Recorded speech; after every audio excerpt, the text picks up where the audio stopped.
मोक्षमार्गस्य नेतारं भेत्तारं कर्मभूभृतां ज्ञातारं विश्वतत्त्वानां वन्दे तद्गुणलब्धये बोलिए आचार्य उमा स्वामी जी महाराज की जय। तत्वार्थ सूत्र ग्रंथराज की जय। बंधु, विगत दिवस की तरह आज हमें अध्याय क्रम से तत्वार्थ सूत्र की द्वितीय अध्याय का अर्थ और सूत्र का उच्चारण भी हमें जानना है, सुनना है, श्रवण करना है। तो आइएगा हम चलते हैं तत्वार्थ सूत्र के द्वितीय अध्याय के अर्थ की ओर। यहाँ जीव के असाधारण भाव बताए गए हैं। प्रथम सूत्र में औपसमिक छायकौ भावौ मिश्रस्य जीवस्य स्वतत्व मौदयिक पारिणाम का उच्चय। इस सूत्र में स्वतत्व शब्द का प्रयोग हुआ है। स्वतत्व इसलिए कहा गया है क्योंकि ये जीव के निजी भाव है, इसलिए उसे स्वतत्व कहा गया। अब भाव कौन कौन से हैं तो कहा सबसे प्रथम क्रम में औपसमिक, दूसरा छायक, फिर मिश्र, इसके उपरांत औदयिक और पारिणामिक। ये 5 भाव जीव के निजी भाव है, क्योंकि ये भाव जीव को छोड़कर किसी द्रव्य में नहीं पाए जाते हैं, इसलिए इन्हें स्वतत्व कहा गया है। और मिश्र का जो दूसरा नाम है वह है छायोपसमिक। औपसमिक भाव में उपसम शब्द का प्रयोग हुआ है, तो कर्म के उपसम से आत्मा में जो भाव होता है उसे औपसमिक भाव कहते हैं। दूसरा भाव है छायक भाव। इसमें क्षय शब्द का प्रयोग हुआ है, तो यहाँ अर्थ आपको लगाना है कि कर्म के क्षय से आत्मा में जो भाव होता है उसे छायक भाव कहते हैं। अब छायोपसमिक, इसमें 2 शब्द प्रयुक्त हुए हैं, क्षय और उपसम, अर्थात कर्म के क्षय और उपसम से जो भाव हो उसे छायोपसमिक भाव कहते हैं। इसके बाद आता है औदयिक भाव। औदयिक भाव, इस शब्द में उदय शब्द का प्रयोग हुआ है, तो कर्मों के उदय से जो भाव होता है उसे औदयिक भाव कहते हैं। पारिणामिक भाव, पारिणामिक भाव जो है कर्म के उपसम, क्षय और क्षयोपसम के बिना आत्मा में जो भाव होता है उसे पारिणामिक भाव कहते हैं। इसमें परिणाम मुख्य रूप से देखा जाता है। उपसम आप जानते हैं, द्रव्य, क्षेत्र, काल, भाव के निमित्त से कर्म की शक्ति के प्रकट न होने को उपसम कहते हैं। क्षय, कर्म के समूल नाश को हम क्षय कहते हैं। जैसे जल के कीचड़ को या मल को निकाल देने पर जल का सर्वथा स्वच्छ हो जाना क्षय उपसम। सर्वघाती स्पर्धकों का उदयाभावी क्षय तथा आगे उदय में आने वाले निषेकों का सत्ता में उपसम और देशघाती स्पर्धकों का उदय होने को क्षय उपसम कहते हैं। जैसे जल में से कुछ मैल निकल जाने पर, कुछ बने रहने पर मल की क्षीण वृत्ति रहती है। उदय, द्रव्य, क्षेत्र, काल और भाव के निमित्त से कर्म फल का फलदान के सम्मुख होना, ये उदय है। कर्म, अब भावों के भेदों को जान लें तो कहा 2 नवाष्टा दशैक विंशति त्रिभेद यथाक्रम। अब जो भाव क्रम हमने ऊपर पढ़ा था उसी क्रम से इनके भेदों को जमा के रख दें। 2, 9, अष्टादश, ऐक विंशति और 3 इस सूत्र में है। यथाक्रम भेदा, ये भेद भावों के यथाक्रम से रखें। औपसमिक भाव को हम रखते हैं तो उसके 2 भेद हो जाएंगे। छायक भाव के द्वितीय क्रम में हम रखें तो उसके 9 भेद हो जाएंगे। फिर अष्टादश कहा, मिश्र भाव के 18 भेद हो जाएंगे। फिर कहा ऐक विंशति, अर्थात औदयिक भाव है तो औदयिक भाव के 21 भेद हो जाएंगे। पारिणामिक भाव त्रिभेदा, 3 भेद होते हैं। ये हमने इस प्रकार से जाना। कुल मिलाकर के संपूर्ण भावों के टोटल 53 भेद हो जाएंगे। औपसमिक भाव के जो 2 भेद है वह उनको जान लें तो कहा सम्यक् चारित्र्य। औपसमिक भाव के 2 भेद हैं। अब इसमें औपसम जोड़ना है। औपसमयिक सम्यक्त और औपसमयिक चारित्र। अब औपसमयिक सम्यक्त क्या है? तो कहा अनंतानुबंधी, क्रोध, मान, माया, लोभ, मिथ्यात्व, सम्यक मिथ्यात्व, सम्यक प्रकृति, इन 7 कर्म प्रकृतियों के उपशम से जो आत्मा में सम्यक उत्पन्न होता है उसे औपसमयिक भाव कहते हैं। औपसमयिक चारित्र किसे कहते हैं? तो कहा मोहनीय कर्म के शेष 21 प्रकृतियों के उपशम से जो चारित्र होता है उसे औपसमयिक चारित्र कहते हैं। ठीक है ना। अब छायक भाव के हम 9 भेदों को जान लें। तो कहा सूत्र में कहते हैं आचार्य महाराज, ज्ञान, दर्शन, दान, लाभ, भोगोपभोग, वीर्याणि च। तो कहा ज्ञान, दर्शन, दान, लाभ, भोग और उपभोग और वीर्य, ये छायक भाव के 9 भेद कहे गए हैं। अब इसमें ज्ञान होगा, छायक ज्ञान, चूंकि क्षय कर्म के क्षय से ही होता है छायक भाव। तो कहा कि अगर केवल ज्ञान, तो जो ज्ञानावर्णी कर्म के क्षय से होगा उसे केवल ज्ञान कहेंगे। केवल दर्शन, जो दर्शनावर्णी कर्म के क्षय से होगा उसे दर्शनावर्णी, उसे हम केवल दर्शन कहेंगे। और छायक आदि दान जो 5 हैं वो अंतराय कर्म के 5 भेदों के क्षय होने से होंगे। छायक सम्यक जो 7 प्रकृतियां हमने पहले बताई थी, जो वर्णन आया था छायक सम्यक का, तो वह 7 कर्म प्रकृतियों के क्षय से होगा। छायक चारित्र कैसे होगा? जो शेष 21 मोहिनी कर्म की प्रकृतियां हैं वो क्षय होंगी और छायक चारित्र हो जाएगा। तो अब कहा कि छायक सम्यक भाव के 18 भेद कौन कौन से हैं? तो कहा ज्ञान, ज्ञान, दर्शन, लब्धयस, चतुस्त्री, त्रि, पंच भेदा, सम्यक चारित्र, संयमा, संयमाश। छायक सम्यक भाव के 4, क्या ज्ञान कितने होते हैं? 4, जो इसमें छायक सम्यक भाव में लिए जा रहे हैं। तो ज्ञान, अज्ञान 3, दर्शन भी 3, यहां आप लगा लीजिएगा। त्रि, पहले आया चतुस, लब्धयश, चतुस्त्री, त्रि, फिर पंच, इस क्रम को जोड़िएगा। तो हमने बताया सूत्रकार थे कि छायक सम्यक भाव के 4, फिर कहा 3, फिर 3, फिर 5, फिर सम्यक चारित्र और संयमा, संयम, ये जोड़ लेंगे तो 18 भेद हो जाएंगे। जो 4 ज्ञानों को लिया गया यहाँ पर वह कौन कौन से हैं? तो कहा मति, श्रुत, अवधि, मना, पर्याय ज्ञान, ये 4 ज्ञान। कुमति, कुश्रुत, कुअवधि, ये 3 अज्ञान। दर्शन में कहा चक्षु दर्शन, अचक्षु दर्शन और अवधि दर्शन, ये 3 दर्शन लिए। फिर छायक सम्यक दान, लाभ, भोग, उपभोग और वीर्य, ये 5 लब्धियां ली। छायक सम्यक सम्यक और छायक सम्यक चारित्र तथा संयम, संयमा, संयम, ये कुल मिला के 18 छायक सम्यक भाव हो जाते हैं। अब औदैहिक भाव के 21 भेद, गति, कसाय, लिंग, मिथ्या, दर्शना, ज्ञाना, संयता, संयता, सिद्धलेस्यास, चतुस्त्रय, कैकैक षड्भेदा, ये सूत्र आया। तो कहा औदैहिक भाव के 4 गति, ठीक है ना, 4 कसाय, 3 लिंग, फिर मिथ्या दर्शन, फिर कहा अज्ञान, फिर असंयत, असिद्धत्व और 6 लेस्याएं, ये क्रम से 21 भेद हो जाएंगे। फिर पारिणामिक भाव, जीव भव्य भव्यत्वानि च, पारिणामिक भाव के 2 भेद, 3 भेद कह दिए गए, जीवत्व, भव्यत्व और अभव्यत्व, क्योंकि कहा वहां सूत्र में त्रि शब्द आया था पारिणामिक भाव के लिए। तो जीव भव्य भव्यत्वानि च, जीवत्व, भव्यत्व और अभव्यत्व, ये 3 पारिणामिक भाव हैं। अब जीव का लक्षण, उपयोग लक्षणम, जीव का लक्षण उपयोग है। चैतन्य के होने पर होने वाले परिणाम को उपयोग कहते हैं। उपयोग के भेद साद्वी विदोष चतुर्भेदा, वह है उपयोग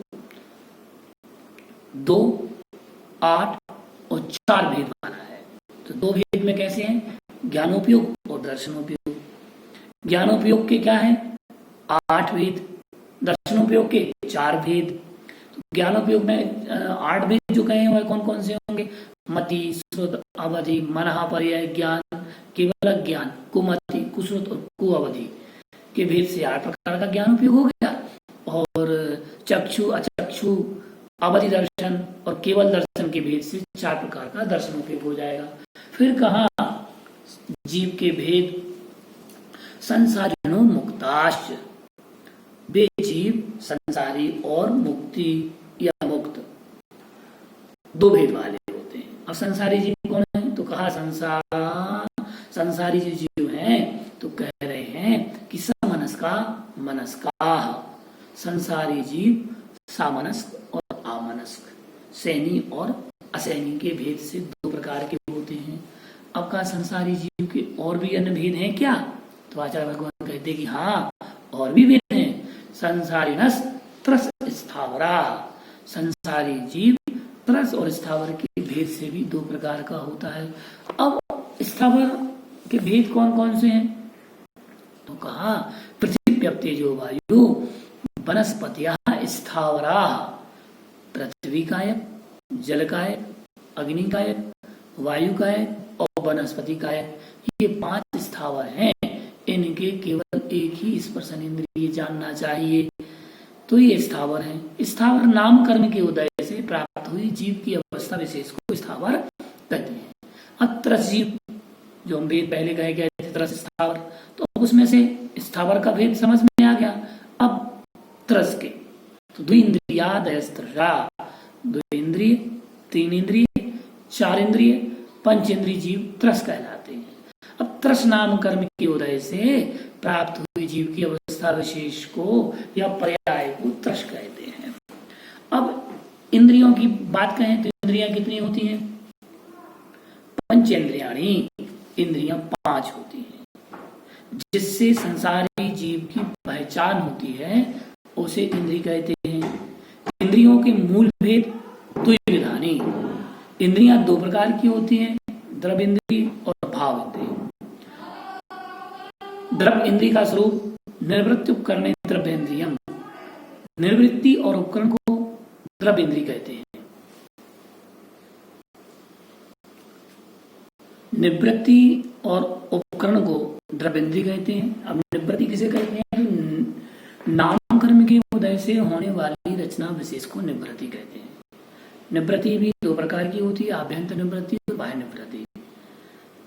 उपकरण निवृत्ति के सहायक उपकारक को उपकरण कहते हैं, यह भी 2 प्रकार का होता है, आभ्यंतर उपकरण और बाह्य उपकरण। लब्धोपयोग भावेंद्रियम, भावेंद्रिय किसे कहते हैं? लब्धि और उपयोग को भावेंद्रिय कहते हैं। ज्ञानावरण कर्म के चेतुपसम विशेष को लब्धि कहते हैं। उपयोग लब्धि के निमित्त से आत्मा का जो परिणमन होता है उसे उपयोग कहते हैं। इंद्रियों के नाम स्पर्शन, रसन, घ्राण, चक्षु, श्रोत्राणि। स्पर्शन अर्थात त्वचा, रसना अर्थात जीभ, घ्राण अर्थात नाक, चक्षु अर्थात आंख और श्रोत्र अर्थात कर्ण। ये 5 इंद्रियां होती हैं। अब इंद्रियों के विषय भी बताए गए हैं कि कौन सी इंद्रिय का कर्म क्या होता है और वह कौन से विषय को अनुकरित करती है। स्पर्शन इंद्रिय जो है उसमें बताया स्पर्श, रस, गंध, वर्ण, शब्दास्थ तथा। स्पर्श, रस, गंध, वर्ण और शब्द, ये 5 विषय हैं इंद्रियों के। तो कहा है स्पर्शन इंद्रिय स्पर्श को, रसना इंद्रिय रस को, घ्राण इंद्रिय गंध को, चक्षु इंद्रिय रूप को और श्रोत्र इंद्रिय शब्द को विषय करती है। मन का विषय क्या है? तो कहा श्रुतम मन इंद्रिय से, मन का विषय श्रुतम अर्थात श्रुत ज्ञान गोचर पदार्थ है अथवा श्रुत ज्ञान का विषय भूत पदार्थ मन का विषय है। कहा स्पर्शन इंद्रिय का स्वामी कौन है? तो कहा वनस्पत्यंता नाम एकम, वनस्पति वनस्पति अंतानाम, वनस्पति काय है अंत में जिनके, ऐसे पृथ्वी कायक, जल कायक, अग्नि कायक, वायु कायक और वनस्पति कायक जीवों के एक स्पर्शन इंद्रिय होती है। शेष इंद्रियों के स्वामी कौन कौन से हैं? तो फिर तो कहा कृमि, पिपीलिका, भ्रमर, मनुष्यादीना में कई के वृद्धानी। कृमि अर्थात लट, चिवटी आदि, भौरा आदि, मनुष्य आदि के क्रम से एक ही के वृद्धि, एक एक बढ़ती हुई इंद्रियां होती हैं। अर्थात लट आदि की प्रारंभ में 2, चिमटी आदि की 3, भौरा की 4, मनुष्य आदि की 5 इंद्रियां होंगी। अब कहा सामनस्क, जो पहले सामनस्क का सूत्र पढ़ के आए थे, उसमें कहा सामनस्क की परिभाषा, संगीना सामनस्क कहा, अर्थात मन सहित जीव को हम संगी कहते हैं। अब संगी कैसे कहते हैं? तो कहते हैं हित और अहित की परीक्षा तथा गुण दोष का विचार या स्मरण आदि करने को संगी कहते हैं। अब विग्रह गतौ कर्मयोगा, अब यहाँ पर गति की बात कर रहे हैं कि हित अहित में प्रवृत्ति की मन की सहायता से होती है, विग्रह गति में मन नहीं है। फिर जीव के मन के बिना विग्रह गति में नया शरीर धारण करने के लिए गमन कैसे करता है? तो उसका समाधान देते हुए आचार्य कहते हैं कि विग्रह गतौ कर्मयोगा, विग्रह गति में कर्मयोग अर्थात कर्माण कर का योग होता है, उसी की सहायता से जीव एक गति से दूसरी गति में गमन करता है। विग्रह गति का अर्थ होता है नए शरीर धारण करने के लिए गमन करने को विग्रह गति कहते हैं, जहां विग्रह होता है। कर्मयोग ज्ञानावरणादि कर्मों के समूह को कर्माण कहते हैं। और कर्माण का योग के निमित्त से आत्मा के प्रदेशों में जो कंपन होता है उसे कर्मयोग अथवा कर्माण योग कहते हैं। और इसके द्वारा ही जीव मृत्यु स्थान से नवीन जन्म लेने के लिए नए स्थान तक जाता है। जीव या पुद्गल के गमन का क्रम क्या होता है? तो कहा अनुश्रेणी गति, जीव और पुद्गलों का गमन आकाश के अनुश्रेणी अर्थात आकाश के प्रदेशों की श्रेणी के अनुसार ही होता है। अब श्रेणी किसे कहते हैं? तो कहा लोक के मध्य से लेकर ऊपर नीचे तथा त्रयक दिशा में आकाश के प्रदेशों की सीधी पंक्ति या कतार को श्रेणी कहते हैं। मुक्त जीव की गति क्या होती है? तो कहा अविग्रह जीवस्य, मुक्त जीव की गति मोड़ रहित होती है। संसारी जीवों की गति और समय क्या है? तो कहा विग्रहवती च संसारिणः प्राक चतुर्भ्यः, संसारी जीवों की गति प्राक चतुर्भ्यः अर्थात 4 समय से पहले पहले, विग्रहवती अर्थात मोड़ सहित, च अविग्रह अर्थात मोड़ रहित, दोनों प्रकार की होती, विग्रहवती और अविग्रहवती। ठीक है ना?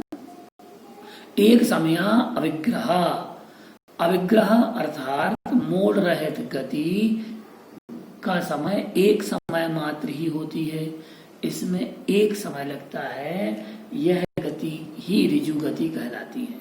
फिर विग्रहवती में आहारक अनाहारक की व्यवस्था कैसी होगी? तो कहा एकम द्वौ त्रीन वानाहार, कहा विग्रहवती में जीव 1, 2, 3 समय तक अनाहारक रहता है। आहारक का तात्पर्य क्या है? औदारिक, वैक्रियक और आहारक शरीर तथा 6 पर्याप्तियों के योग पुद्गल परमाणुओं के ग्रहण करने को आहारक कहते हैं। अनाहारक कौन है? जब तक जीव आहार को ग्रहण नहीं करता तब तक वह अनाहारक है।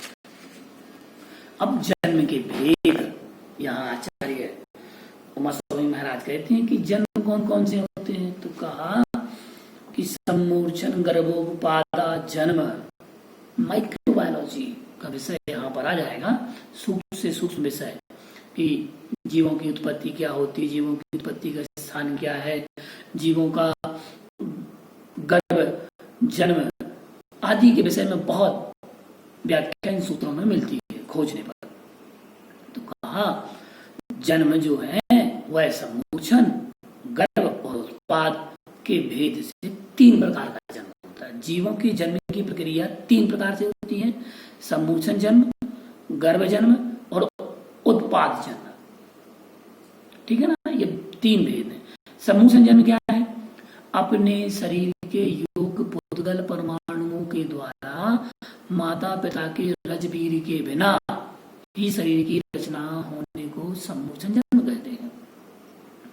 गर्भ जन्म, स्त्री के उदर में रज और वीर के मिलने से शरीर की रचना होती है, उसे हम गर्भ जन्म कहते हैं, गर्भ धारण कहते हैं। ठीक है ना, और गर्भ धारण से जो जन्म हुआ है गर्भ जन्म है। उपपाद जन्म, माता के रज वीर के बिना देव और नारकियों के निश्चित स्थान विशेष पर उत्पन्न होने को उपपाद जन्म कहते हैं। ठीक है ना। अब योनियों के भेद कहें कि योनियों के भेद कौन कौन से हैं, तो कहा सचित, शीत, संव्रता, शेतरा, मिश्रास, चैकसस्तद्योनया। तो कहा सचित, शीत, संव्रत, शेतरा अर्थात इनसे विपरीत उल्टी, अचित, उष्ण और विव्रत, च और एक सहा, एक एक कर, मिश्र क्रम से मिली हुई 3 सचित्ता, सचित, शीतोष्ण, संव्रत, विव्रत, ये 9 उन सम्मूर्छन आदि जन्मों की योनियां हैं। सम्मूर्छन जीवों के सम्मूर्छन आदि जन्मों की योनियां बताई। सचित योनि कौन?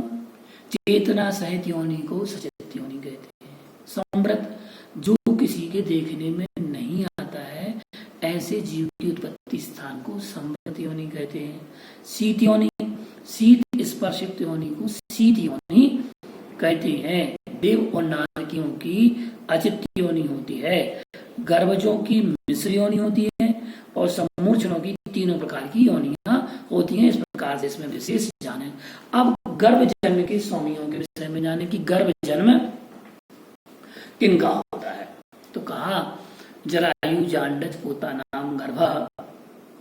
जरायु, अंडज और पोतज, इन 3 प्रकार के प्राणियों के गर्भ जन्म ही होता है, अथवा गर्भ जन्म उक्त प्राणियों के ही होता है, ये जानना चाहिए। जरायु से तात्पर्य शरीर में जाल, रुधिर, मांस की जो खोल होती है उससे लिपटा रहता है शरीर, उसे जरायु कहते हैं या जेर कहते हैं। उससे जो उत्पन्न होता है वह जरायु है।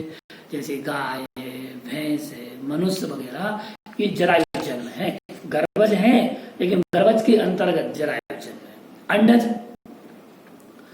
जो जीव अंडे से उत्पन्न होते हैं उसे अंडज कहते हैं। जैसे चील, कबूतर, पक्षी आदि, और भी अन्य पक्षी बहुत से जो अंडे देते हैं और उनका अंडज जन्म होता है। पोतज, पैदा होते समय जिस जीव पर किसी प्रकार का आवरण नहीं होता है और जो योनि से निकलते ही चलने फिरने लग जाते हैं उसे पोत कहते हैं। जैसे हरण है, हिरण है, सिंह है, ये सब पोतज जन्म वाले हैं जो जन्म के लेते ही साथ योनि से निकले और पृथ्वी पर चलना प्रारंभ कर देते हैं।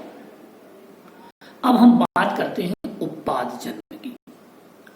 तो आचार्य महाराज ने सूत्र कहा देवनार नाम मुपपाद, अर्थात देवों और नारकियों के उपपाद जन्म होता है। उसी में दिया है सूत्र में, देखो देव नार का नाम, उपपाद देव और नारकियों के। फिर कहा सम्मूर्छन जन्म के स्वामी कौन कौन से हैं, तो शेषाणाम सम्मूर्छनम, ये कहा सूत्र में। तो शेषाणाम अर्थात कौन? गर्भ और उपपाद जन्म वालों से जो भिन्न जीव हैं वह कौन है? सम्मूर्छनम एव जायते, वह सम्मूर्छन जन्म वाले ही हैं। अथवा सम्मोचन जन्म शेष जीवों के ही होता है, जो गर्भ जन्म से और उपाद जन्म से भिन्न है। अब शरीरों के नाम को भी जान लें। आचार्य महाराज कहते हैं, औदारिक विक्रियक तेजस कारणानि शरीराणि। औदारिक शरीर, विक्रियक शरीर, आहारक शरीर, तेजस शरीर और कार्मण शरीर, ये शरीर के 5 भेद हैं। औदारिक शरीर से तात्पर्य है जो स्थूल शरीर होता है, एक दूसरे के द्वारा जिससे रोका जा सके, वह औदारिक शरीर ये मनुष्य और त्रयंचों के ही होता है। व्यक्तिगत शरीर दूसरा है सूत्र में, जो एक, अनेक, स्थूल, सूक्ष्म, हल्का, भारी आदि अनेक प्रकार का किया जा सकता है, वह व्यक्तिगत शरीर है। यह देव और नारकियों के होता है, विक्रिया रिद्धि से भिन्न होती है। आहारक शरीर सूक्ष्म पदार्थ या निर्णय या बंधना आदि के लिए छठे गुणस्थानवर्ती मुनि के मस्तिष्क से एक हाथ का पुतना निकलता है, उसे हम आहारक शरीर कहते हैं। तेजस शरीर औदारिक आदि शरीरों में तेज कांति देने वाला शरीर तेजस शरीर होता है। जो चेहरे पर आभा मंडल दिखता है, चाहे वह औदारिक शरीर हो, व्यक्तिगत शरीर हो अथवा आहारक शरीर हो, उनको तेज प्रदान करने वाला शरीर तेजस शरीर होता है। कार्मण शरीर ज्ञानावरणादि 8 कर्मों के समूह को कार्मण शरीर कहते हैं। अब शरीरों की सूक्ष्मता क्या है? परम सूक्ष्मम। औदारिक से परम आगे के शरीर सूक्ष्म है, अर्थात औदारिक से व्यक्रियक परम, व्यक्रियक से आहारक परम और आहारक से तेजस और तेजस से कार्माण शरीर सूक्ष्माति सूक्ष्म है, ये जानना चाहिए। औदारिक आदि 3 शरीरों के प्रदेश कैसे हैं, कितने हैं? तो कहा, प्रदेश तो असंख्येय गुणम प्राक तेजसात। प्रदेशों और अंशों की अपेक्षा से तेजस शरीर से प्राक पहले के शरीर असंख्यात गुणे हैं, अर्थात औदारिक शरीर की अपेक्षा असंख्यात गुणे प्रदेश परमाणु व्यक्रियक शरीर में और व्यक्रियक की अपेक्षा असंख्यात गुणे प्रदेश या अंश आहारक शरीर में होते हैं। तेजस और कार्बन शरीर के प्रदेश का अनंत गुणे परे, शेष 2 शरीर अनंत गुणे परमाणु वाले हैं, अर्थात आहारक शरीर से अनंत गुणे परमाणु तेजस शरीर में और तेजस शरीर की अपेक्षा अनंत गुणे परमाणु कार्बन शरीर में होते हैं। फिर कहा, अप्रतिघाते। तेजस और कार्बन ये दोनों शरीर अप्रतिघाती अर्थात बाधा रहित हैं। ये दोनों समस्त लोक में किसी भी मूर्तिक पदार्थ से न स्वयं रुकते हैं न किसी को रोकते हैं। तेजस और कार्बन की विशेषता क्या है? तो कहा, अनादि संबंधे च। तेजस और कार्बन शरीर आत्मा के साथ अनादिकाल से संबंध रखता है। तेजस और कार्बन शरीर, ये ध्यान से रखना, क्योंकि तेजस शरीर तेज प्रदान करता है, कार्बन शरीर कर्म। तो निश्चित ही है कि आत्मा से अनादिकाल से जुड़ा हुआ है। फिर कहा, तेजस और कार्बन शरीर की और दूसरी विशेषता क्या है? कहा, सर्वस्व। ये दोनों शरीर समस्त संसारी जीवों के होते हैं।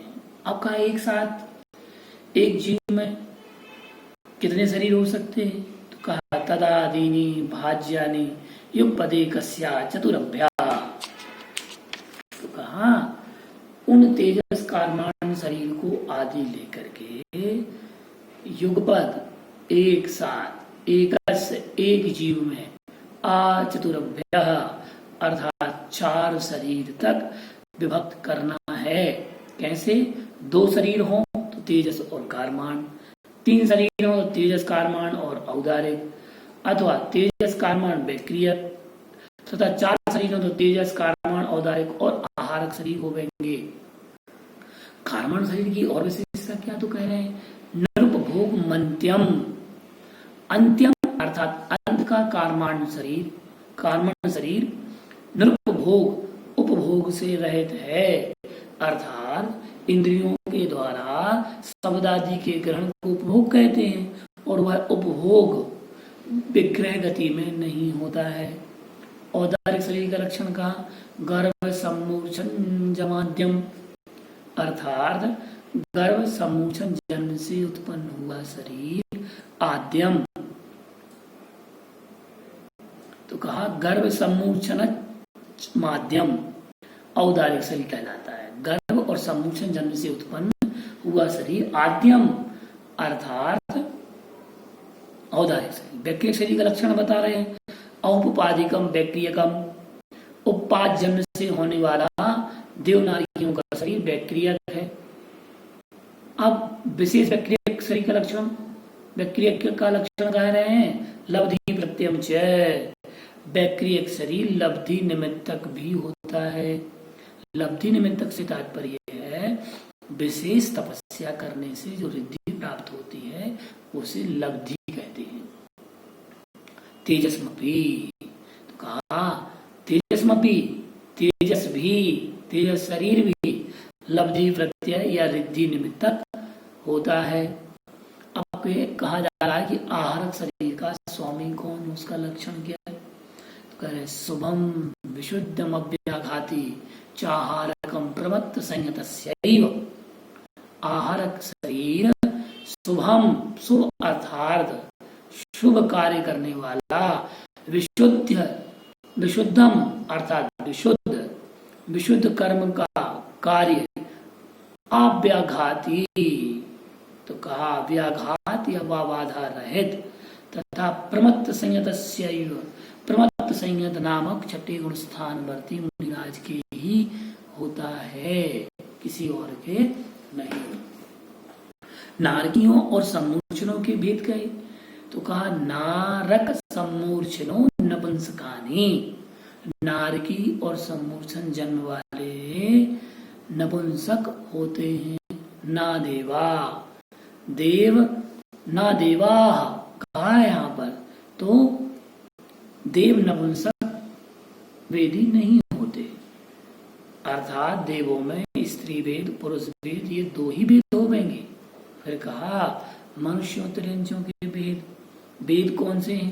तो कहा शेषास्त्री वेदा, शेष बचे हुए मनुष्य और त्रियंच तीनों वेद वाले होंगे, अर्थात कर्मभूमि के मनुष्य और त्रियंचों के तीनों में से कोई एक वेद होता है, परंतु भोग भूमि और मलेच्छ खंड के मनुष्यों में स्त्री वेद और पुरुष वेद ही होते हैं। इस प्रकार से जान लेना चाहिए। शेषास्त्री वेदा औपादिक चरमोत्तम देहा संख्येय वर्षायुषो अनपवर्त्यायुष, अर्थात उपाद जन्म वाले देवनार की चरमोत्तम, चरमोत्तम का अर्थ होता है तद्भव मोक्षगामी, मुंह में श्रेष्ठ तीर्थंकर आदि, तथा असंख्यात वर्ष की आयु वाले भोग भूमि के जीव पूर्ण आयु वाले होते हैं। इन जीवों की असमय में मृत्यु नहीं होती है। इति तत्वार्थ सूत्रे मोक्ष शास्त्रे द्वितीय अध्याय, यहाँ पर द्वितीय अध्याय हमने अर्थ सहित समझा। अगले दिवस हम अगले वीडियो में तृतीय अध्याय के अर्थ को जानेंगे और जैन भूगोल और को भी हम आगे समझेंगे कि जैन भूगोल क्या है, नरक क्या है, स्वर्ग क्या है, आदि आदि विषयों को लेकर के हम तृतीय अध्याय का वाचन भी करेंगे। साथ ही वाचन के साथ साथ हम अर्थ को भी जानेंगे। तब तक के लिए डॉक्टर आशीष जैन का नमस्कार। जय जिनेन्द्र।